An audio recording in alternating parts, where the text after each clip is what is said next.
Hey guys, in this video I'm going to show you how to buy grass token on Binance Alpha.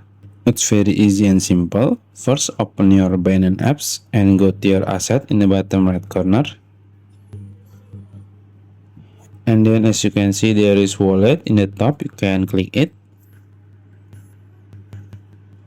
And now you are in your Binance wallet. You can go to Alpha tab here.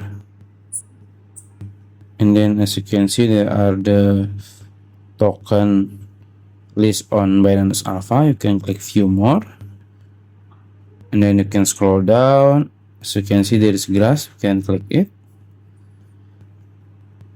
and this is the chart, guys. And if you want to see the details, you can click info here in the top, and as you can see, the volume and the 24-hour high and low. And also you can click, or you can check the audit. And if you want to buy it, you can just simply click swap here, and you can swap your Sol or BNB or the token you have to grass. That's it. If you found this video helpful, please like this video and subscribe to my channel. Thank you.